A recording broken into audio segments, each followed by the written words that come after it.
Apologies for that. Good evening, everyone. It's so good to actually see all your faces here tonight as we, well, masked faces, that is, as we gather here for another hybrid book launch presented as part of the Winnipeg International Writers Festival. Before we begin, I would like to acknowledge that McNally Robinson Booksellers is located in Treaty 1 territory, the traditional territory of Anishinaabe, Cree, Oji-Cree, Dakota, and Dene, the homeland of the Métis Nation. In addition, McNally Robinson Booksellers itself rests on land once occupied by the Métis community of Roostertown. We are here tonight to celebrate the launch of Wab Kinew's debut YA novel, Walking in Two Worlds, published by Feng.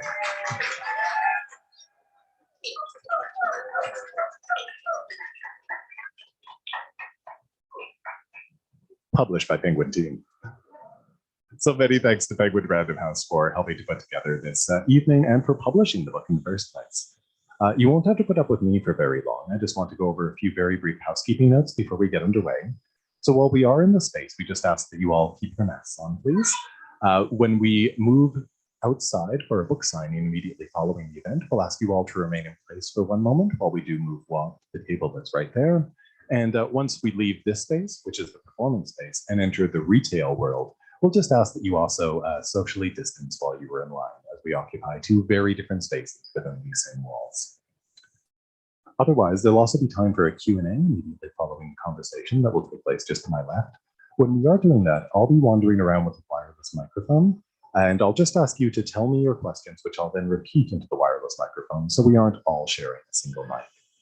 For all those watching out there on YouTube as well, please feel free to write your comments into the chat or any questions you might have, and I'll be sure to pass them along during the Q&A as well. I'd now like to introduce our two guests for this evening. Wab Kinew is the best-selling, award-winning author of the picture book, Go Show the World, and the memoir, The Reason You Walk. A member of the Midewin and an honorary witness for the Truth and Reconciliation Commission of Canada, Kinew lives in Winnipeg with his family. Host Tasha Spillett-Sumner is a Cree and Trinidadian award-winning poet and New York Times best-selling author who also works on her doctoral degree, or is working on her doctoral degree in Indigenous land-based education. She makes her home in Treaty 1 territory, where she raises her daughter Isabella with her husband and writes absolutely incredible books and graphic novels herself. Please join me in welcoming Wab Kinew and Tasha Spillett-Sumner.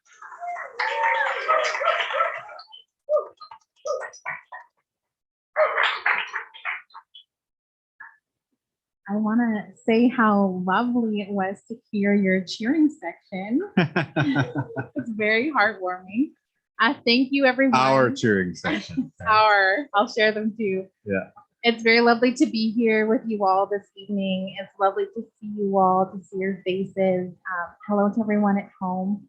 I have to say that this is my husband and I's first night out in 19 months since we had our pandemic baby. Congratulations. Let's give them a round of applause. So a lot of pressure. There's a lot of pressure. So I'm so happy to be here with you this evening as a friend and part of our family to celebrate this incredible book and its entry into the world. I think it's natural to start off with a little bit of a reading. Is that okay with you? Yep, 100%. Usually you're supposed to read a passage of the book, but I wanted to just read the dedication of the book first. And then that's my way of sort of kind of hinting that maybe you could ask me about what's behind the dedication. I remember that. So I'm very subtle. That's what I've picked up in politics over the years. So this is a dedication. To the students at Pelican Falls First Nations High School. Visiting your school over the years, I've noticed you face many things going to school away from home, some good and some bad, but you face them all with courage. I started this book thinking it might be cool if you could read something that represented our backgrounds and some of the realities you face. Ando Bawachigate, seek your dreams.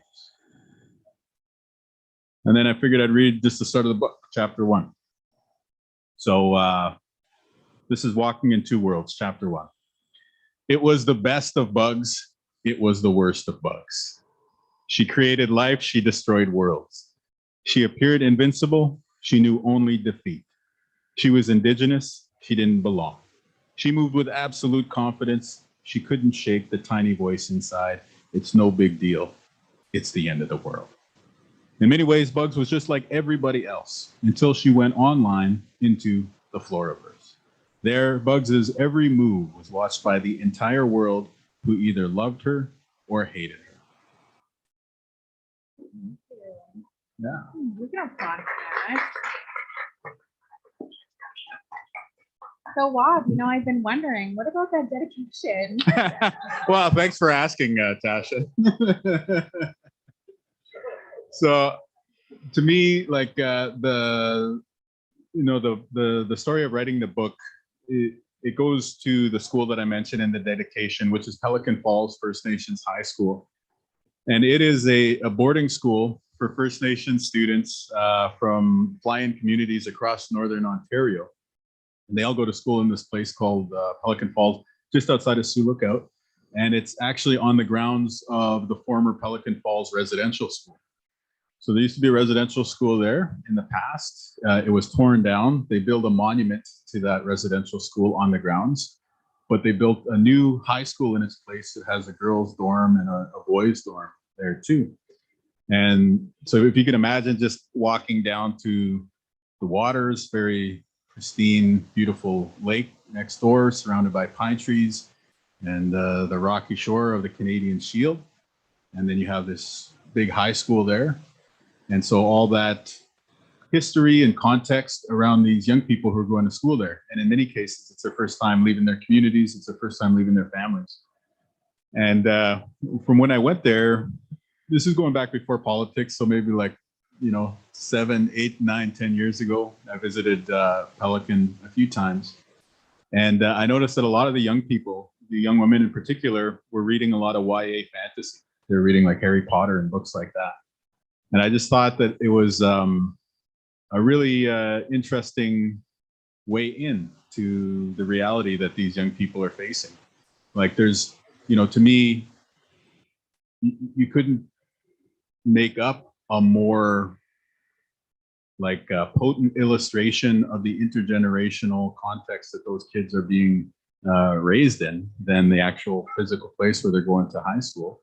And yet at the same time, they're dealing with all like the challenges of like mental health and peers and trying to fit in and trying to figure out who they are as people. And they're also coming from a more remote part of the country, and they're now starting to enter into the more, I guess, at least geographically connected areas. And so it's like the whole world is before them, the whole weight of history is behind them. And I just thought that writing a book that was similar in genre to what they were reading would be a pretty cool opportunity to speak to some of those kids. Mm-hmm. Yeah. And so that's where it started from. And then hopefully some other folks are going to enjoy it too. Yeah, thank you. Thank you for that. It's interesting to hear from you that it was the young women that really called or brought the story from your mind. And I really fell in love with Bugz. Like Bugz is, feisty. I think I remember telling you that I saw bits of your sister, bits of Lisa in the character of Bugz.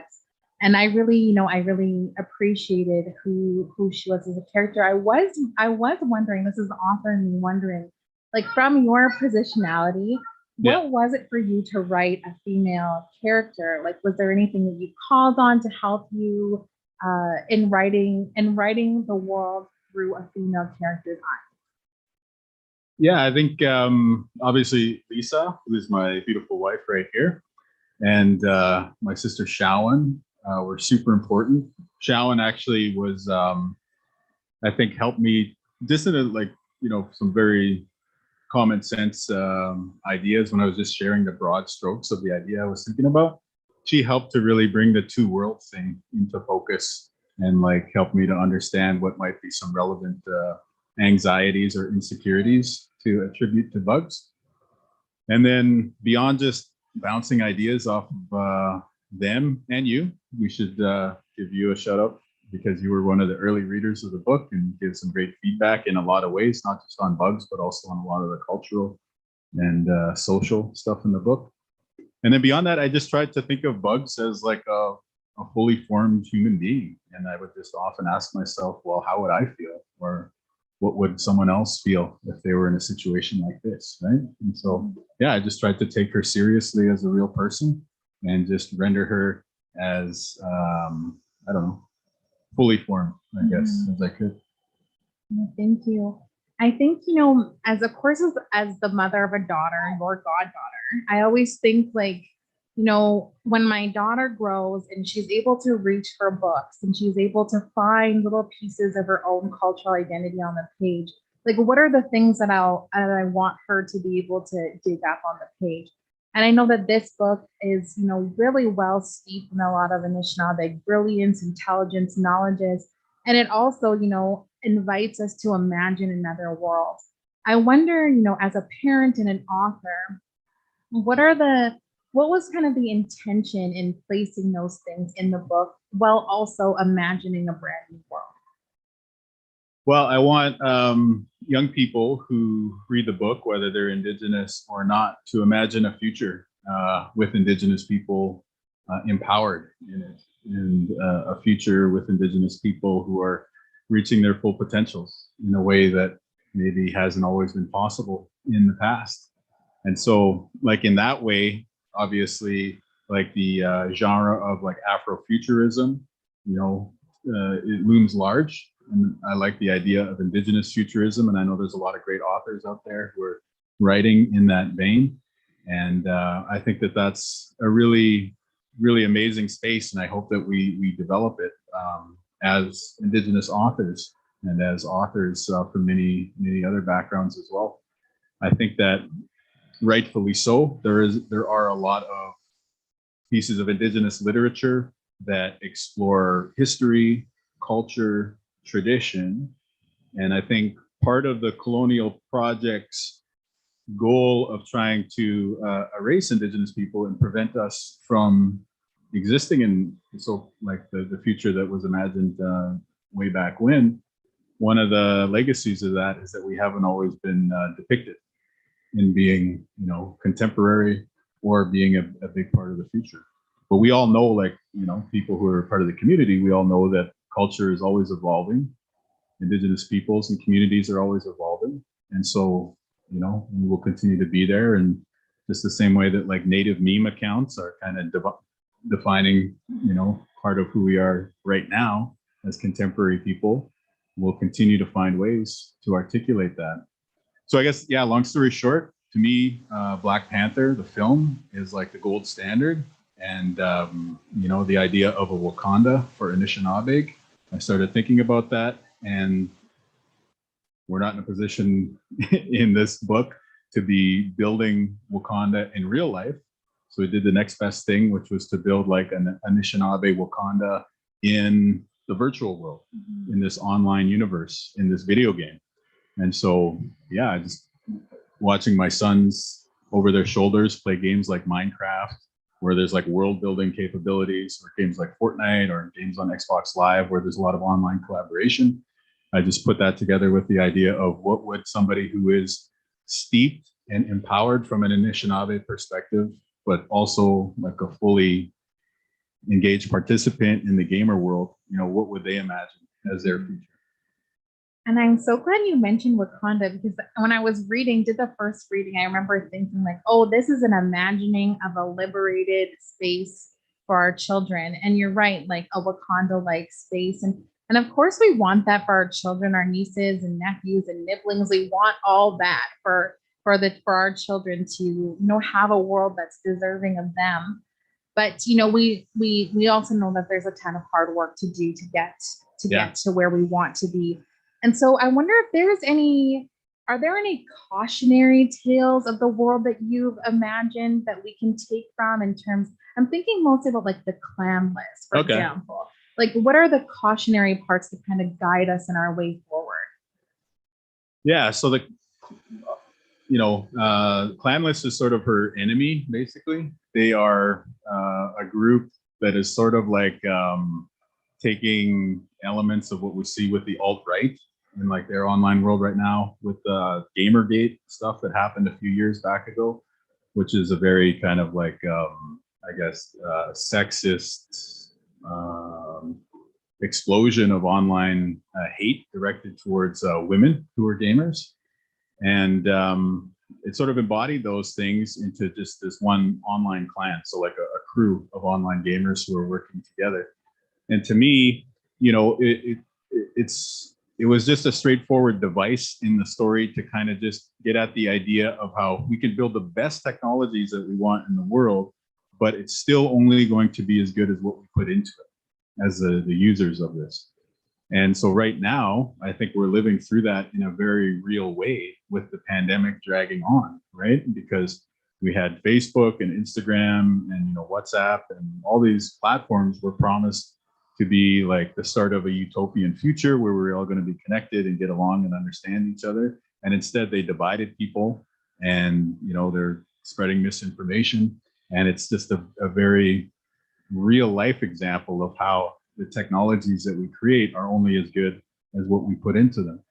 And the thing that I worry about in the future, but at the same time, I'm also very hopeful around, is that we also know that artificial intelligence and technology generally really relies on who we are today. Like we've seen this in the States where they use artificial intelligence to either predict credit scores, insurance applications, even in some, you know, justice contexts.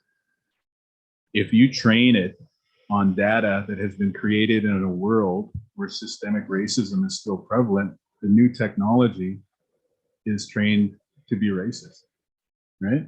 And so think about what that would mean for our future in Canada or the United States if we don't address the issues that continue to confront our society today.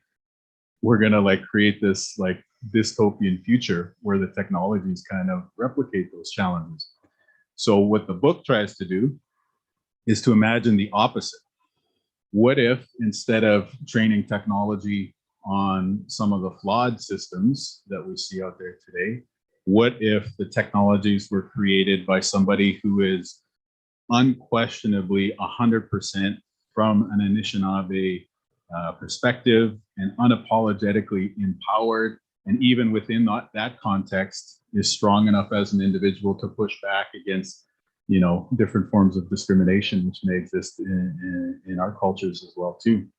And so, you know, to me, that is one of the really interesting things that our society has to sort out. And without necessarily trying to provide 100% of the answers, I just wanted to tell a story that would explore a lot of those ideas, and then hopefully the young reader can start to think about them, and then also, you know, in their own gaming or social media presence, start to think, well, how can I articulate the version of the future that I want to see and be a part of? And I love that putting, or I guess extending the agency of young people to imagine the future that they want for themselves, because oftentimes us as older folks, we get to be the ones to kind of like put into action the vision of the future that we want based on our own experiences.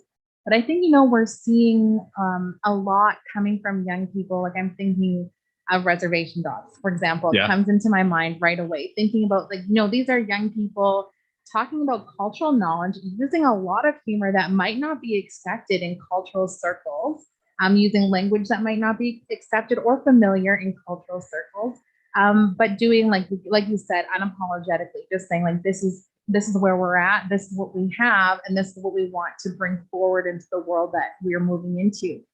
I want to ask you, and I know this is sometimes a contentious question within our community, so why not ask it, you know, recorded and on microphone?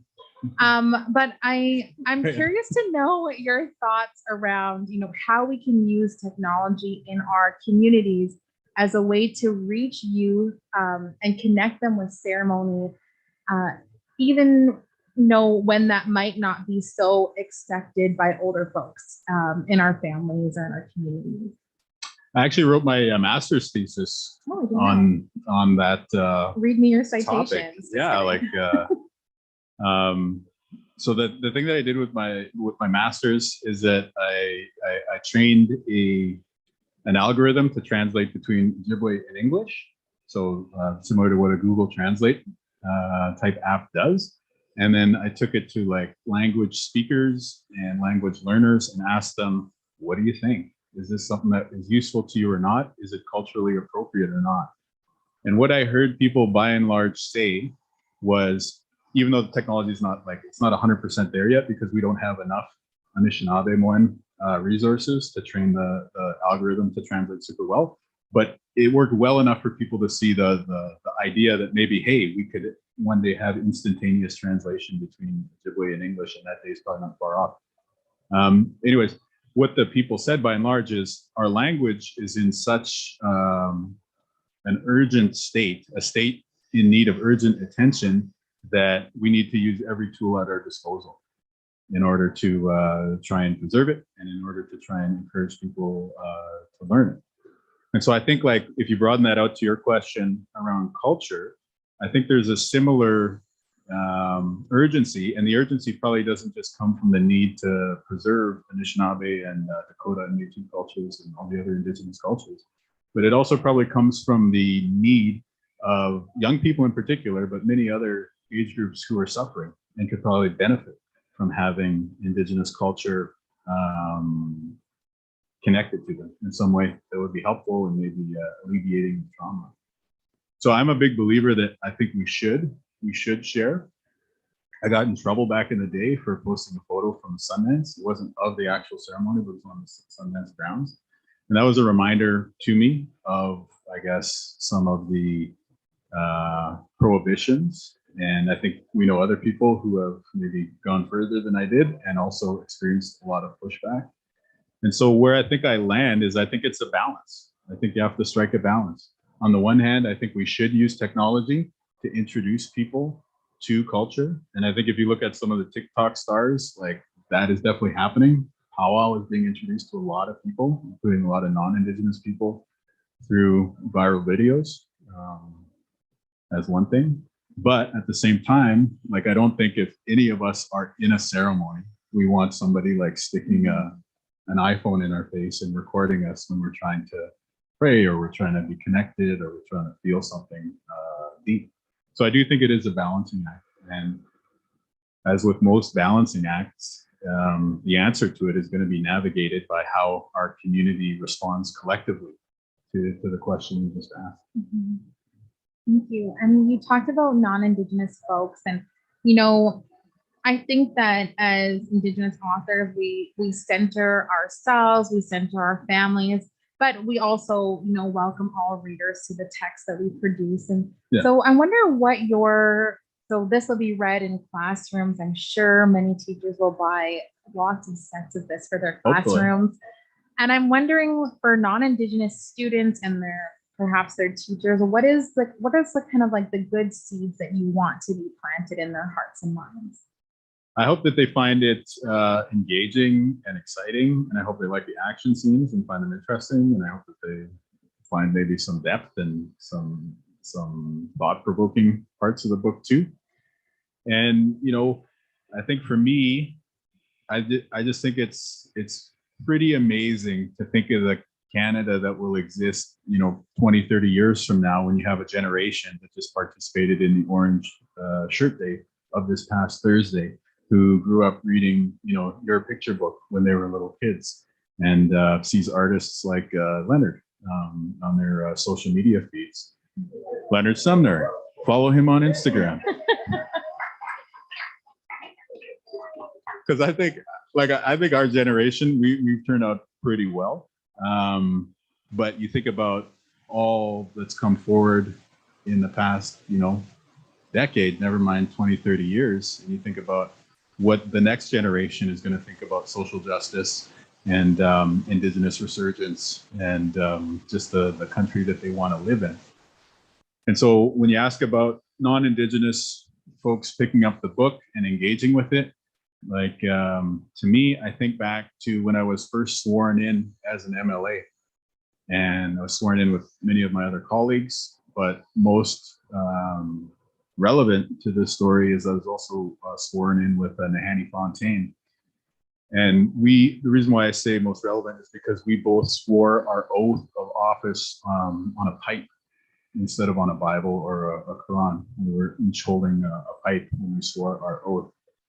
And I think most people would understand this first layer of representation, which was I looked out into the seats and I saw like my sons and I saw, the kids of, the folks that we'd invited that day, the Indigenous kids. And it was like, yeah, that's awesome. They see that a lawmaker today, their whole frame of reference for a lawmaker includes Anishinaabe and Anishinaabe Quake as part of that.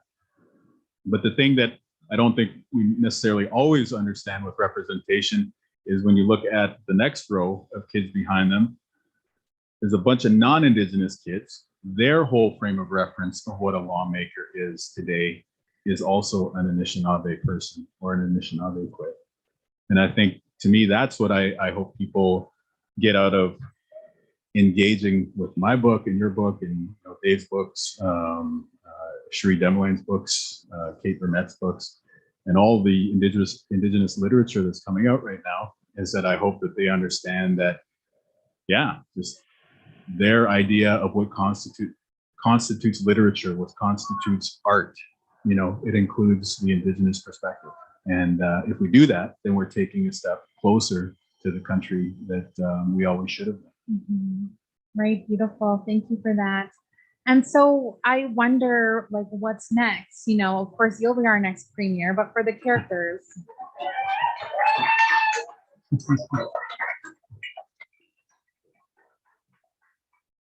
Yeah, so I'm working on the follow-up to this book right now.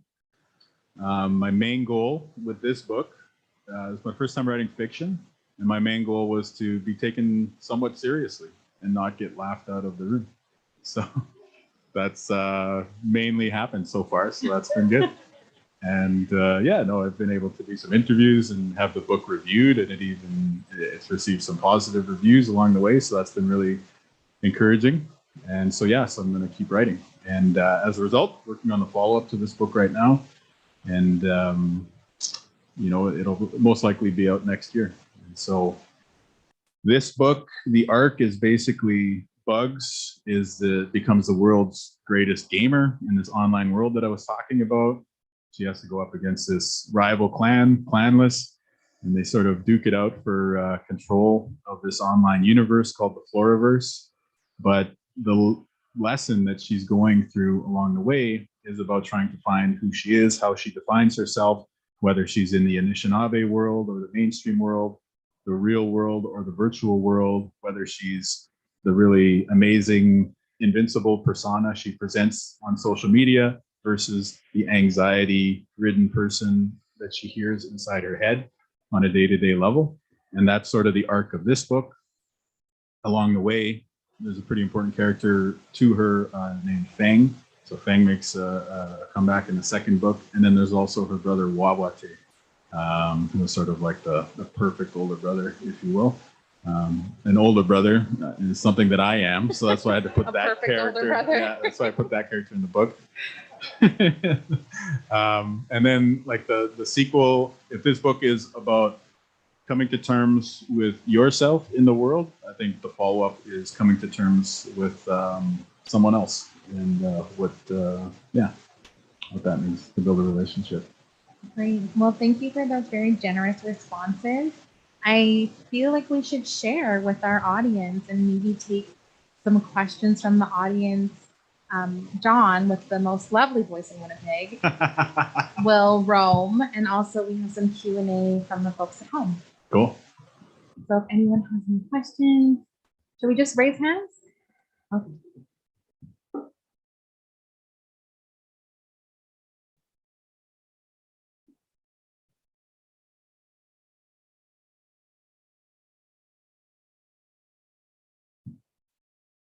So this guest has a daughter who will be studying this book in school, and was wondering if there were any plans to develop a study guide around this book. I feel like a student who showed up for class without having done their homework, because and the reason why I say that is because I was talking to the publisher about doing a study guide for exactly that, and I don't actually know the answer to whether it's ready or not yet. But I guess the bigger answer is there will be one. And so hopefully we can get that into the teachers' hands and the students' hands too. Yeah. Thank you.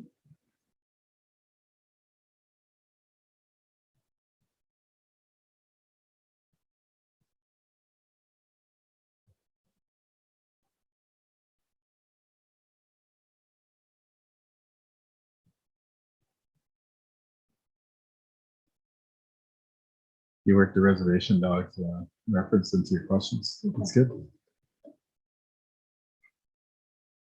So this is a question related to the inspiration of the book and how individuals can slip themselves into two ways when you can express yourself in one way on social media, for instance, and in your life in another way. So a general question about the inspiration for the book. Yeah, I think the inspiration is the fact that probably most people in the room have heard some version of walking in two worlds, just as like a meme in the old sense of the word, not the contemporary sense. Just this idea out there, and this is something that we hear a lot as Indigenous people growing up, is that we have to walk in two worlds, meaning you take your identity and pride and strength from the Indigenous world, as it were, and then you can find, education, career success in the mainstream world, if we're going to define it that way. And I guess the book, to boil it down, there's this woman in Whitefish Bay when I visited there one time. Her name was Joyce White, and she said, in our culture, they say, the pipe, the bowl, and the stem are like these two individual things, but when you put them together, it becomes something new and more powerful than what was there before. And she said, and that's what you have to be like. You have to be like the pipe. You take the Indigenous Anishinaabe perspective and the mainstream, put it together, and make something new that's more powerful than what was there before. And so I think we've all kind of heard different variations of that idea of walking in two worlds. And I just think that that's something that exists for sure for a lot of Indigenous people today, but for people from all backgrounds too, especially like now where you can have like your curated online persona where you're like always happy and you're like taking fancy vacations around the world and you're taking, photos on yachts and stuff like that versus your actual like day-to-day life where maybe you're, just doing stuff that's maybe not getting posted to Instagram all the time. And then I think in like, there's a long literary tradition too of the duality of the inner and outer life.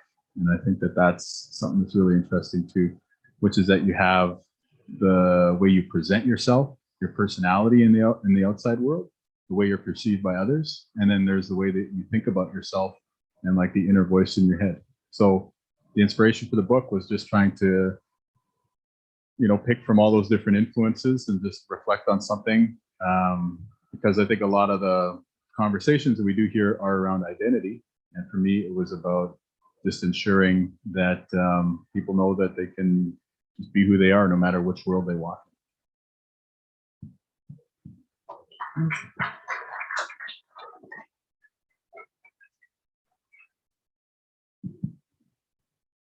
And if anyone watching on YouTube does have a question as well, please feel free to write it in the chat.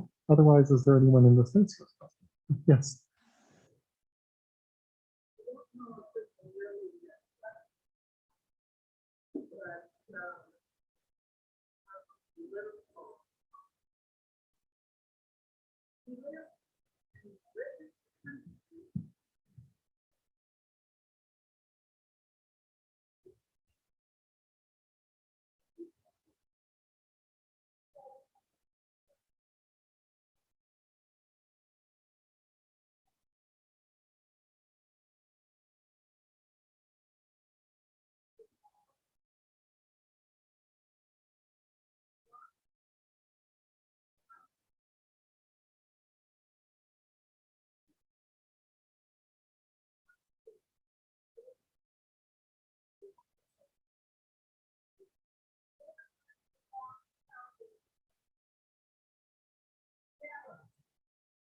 And they want to deny it.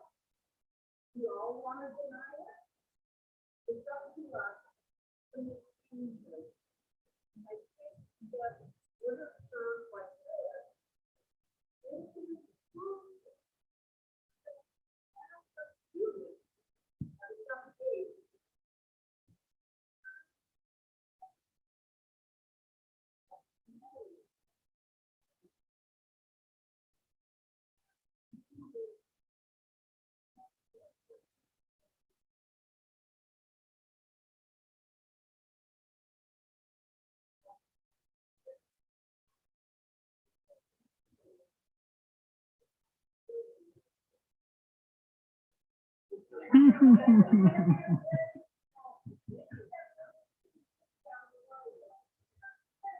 Yeah, down road. There you go.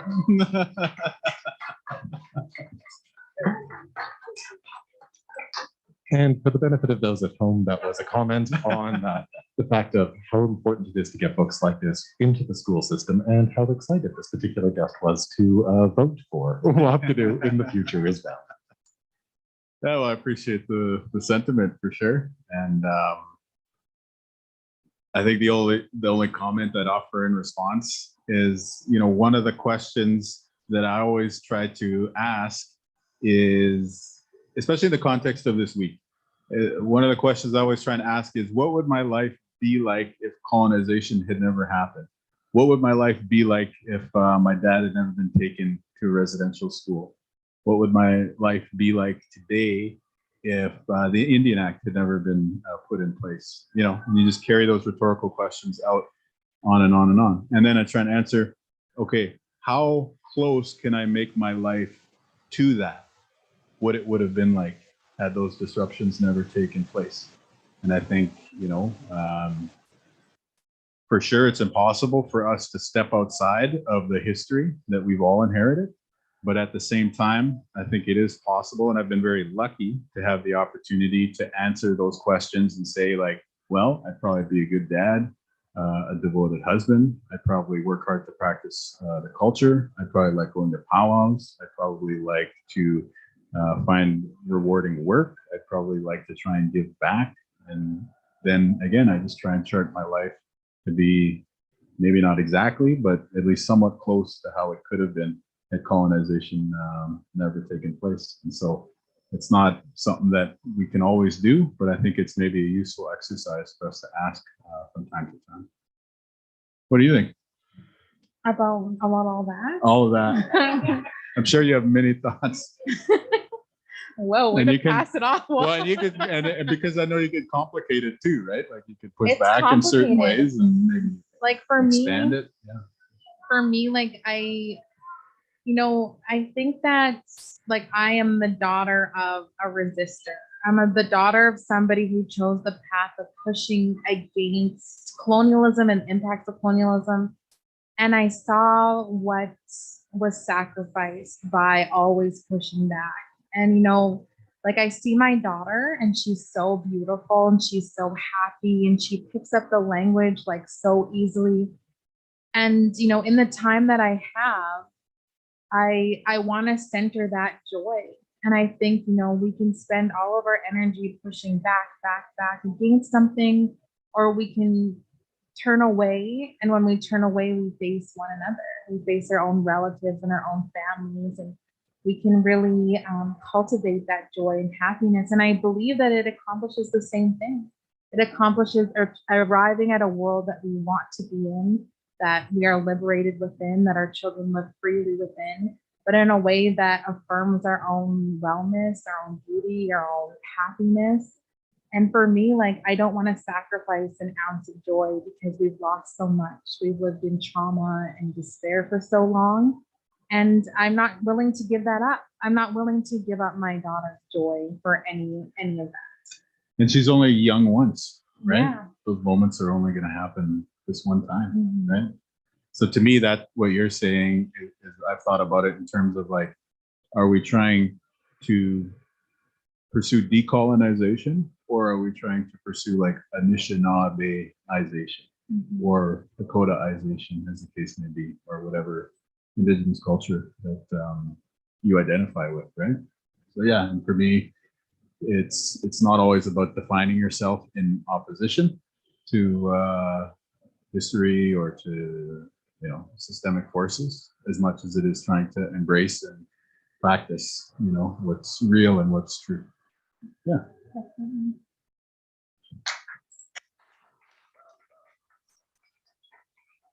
So William Knife Man in the audience here tonight. The war cries are there any they're really questions hitting from the home. folks at home? We do have a question from the folks at home, actually. Karen was wondering, and this is a multifaceted question that boils down to a single question, really. Do you write at a certain time of day in the same place? Do you write by hand or on computer? How do you balance family, writing, and politics? Or in short, what is your writing process? It's a Dr. Seuss question. There's a lot going on. It rhymed. How did they do that? Like writing is my outlet, and I really value it as a result of it being an outlet at a time where I'm very, very busy and also very honored to have the political career that I have. And the political career on its own is like way more than a full-time job. It's like it's a huge commitment. And as I alluded to, it's a huge honor as well. Like not too many people in the history of this province have had an opportunity to sit in the front bench of the Manitoba Legislative Building. And I have that chance as an Anishinaabe person, but people of any background, right? There's only been maybe a few dozen people who've done that over the past 150 years. And so I try to always work super hard at that and pursue that to the fullest and do my best to represent the people who put me in that position, including my family, and carve out tons of time for the family. But, at the end of the day or at the end of the week, when I get some time alone, what I do is I write, and I write on a MacBook. I have like a 2015 MacBook, which I think was the pinnacle of MacBooks. I think they stopped improving after that point. And I just sit down and I write, and then all the different things that I'm thinking about at the time, whether it's like the sort of thing that Tasha and I were just discussing, or whether it's technology, whether it's the surveillance state, whether it's, what's going on with human rights abuses on the other side of the world, whether it's some conversation I had that day, I just try and like pull all those different strands together. Because for me, writing is meditation, the opportunity to sit there and compose the thought, go back, rewrite it, keep changing the words and the structure until you more accurately articulate how you think or feel, to me is a very important process. And then sometimes it's more of a emotional thing rather than intellectual thing, and just trying to like find a way to express something that I was feeling at the time. So yeah, I'm probably more of a night owl than an early morning person. I just listened to an interview with Jonathan Franzen where he said he wakes up at 5:30 in the morning to do his writing. That will never be me. And yeah, I just write on a laptop, and typically I'll just put on the headphones, put a song on repeat, and just kind of zone out and just type for a while. Yeah. And are there any more questions from those in the audience? Oh, yes.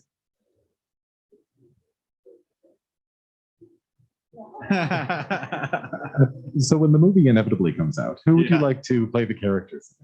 Well, I think the cast of Reservation Dogs would be great. Like some of them are new people that we've never seen before. Like, and they've totally blown me away. So I think if this ever did get adapted to something, it would be amazing to bring in like some new young actors like they did with Reservation Dogs. I think that would be awesome. Mm-hmm. Yeah, like Pauline Alexis and some of the other characters. For those who maybe haven't seen yet, Reservation Dogs is this relatively new series. It's on Disney Plus in Canada, and it's like Indigenous cast, Indigenous crew, Indigenous writers, and it's very cool. It's very fun.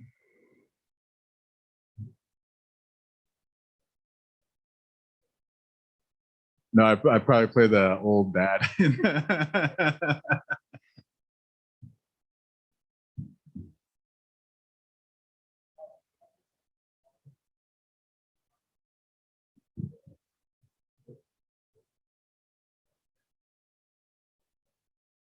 Yeah. So the question was what Rob's father would have thought about this book, given the connection to the teachings within its pages. Yeah, I don't know. Like,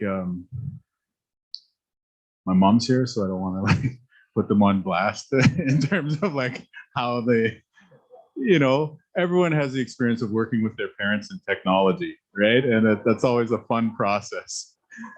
And what I mean by that is my dad once told me about something that they had on the reserve called a party line. He's like, we had our first phone line on the reserve was a party line. And he's like, and it was just one circuit that everyone on the whole reserve was on. And you could pick it up and listen to other people's conversations. and like you had your own ring, like it would ring 3 times and you would pick that up because that was the call for you. And he used to tell me about that. The reason why I bring it up now is because I was trying to explain Facebook to him one time. Right, I just couldn't like explain like, well, it's in a cloud, you know, and there's connections to people around the world. And then finally, I just settled on it's like a party line on the computer. So like we're up here like decolonizing, you know, social media constructs in a, you know, global multiplayer universe. I don't know how I'd explain the book in some ways to my dad on the technology level, maybe, but on the cultural level, and I hope my mom would say the same, is I hope they would, and I hope they do feel that our culture is always moving forward, and we're always in a journey of trying to articulate who we are, and that this is maybe going to be a positive contribution to that journey. And like one of the things, for example, there's a scene in the book where Bugz, the protagonist, is pushing back against some prohibitions in the culture. There's actually a few scenes like that in the book. And to me, that's one of the important things about being able to walk in many worlds is you have to be true to yourself, and you have to be either confident enough or stubborn enough to be able to look after yourself and to make sure that you're going to be safe in these different environments that you walk in. And I think that my dad kind of instilled that in us, that even if we are very adamant about practicing our traditional culture, that we should not accept dogma at the same time. And we should still always be who we are. And part of that, I think for him came from, he was big in believing and practicing the Anishinaabe intellectual tradition, right? And I don't think that's an idea that's maybe as well broadcast or understood, that there is an Anishinaabe intellectual tradition and is unbroken back through, you know, thousands of generations. And so for him, it's like, yes, we do have these teachings and traditions and taboos and prohibitions and legends and instructions, but we also have an intellectual capacity, and we should never abandon that. So yeah, so hopefully we'd have some good talks at the dinner table about the book. We do have time for one more question for this one. Yeah, sure. And the question was about explaining Bug's real name and the connection to Wab's.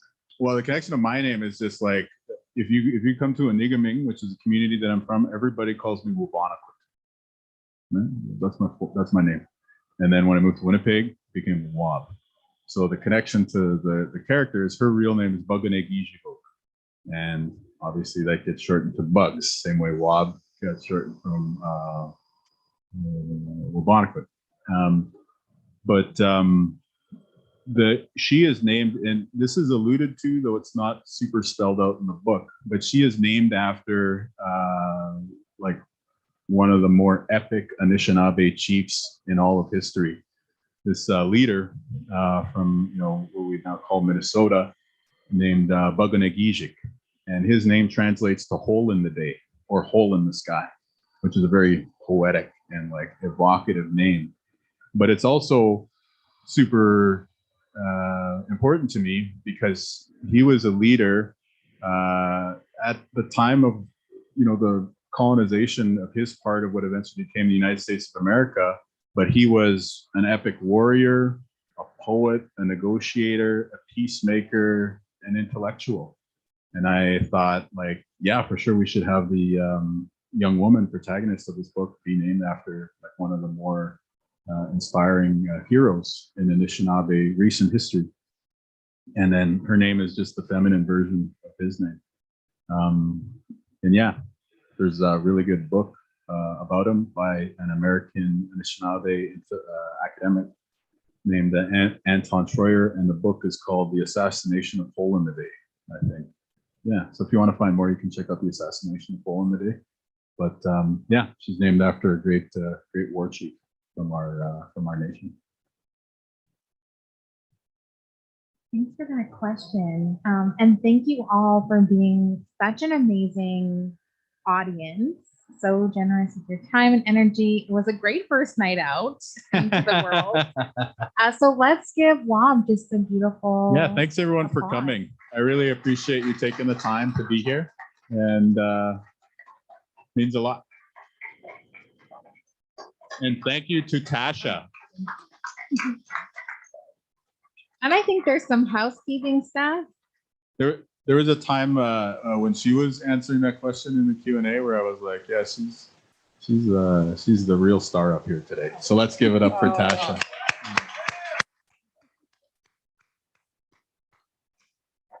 This has been just the most spectacular evening. Thank you so much for such an interesting conversation. Congratulations on the book, Wab. I think it is going to have a tremendous impact for a long time coming, and we're all now keen for the next one. When's it going to be done? It'll be done right away. I think it'll be done. Excellent. Next year. Okay, back here. Same time, 1 year.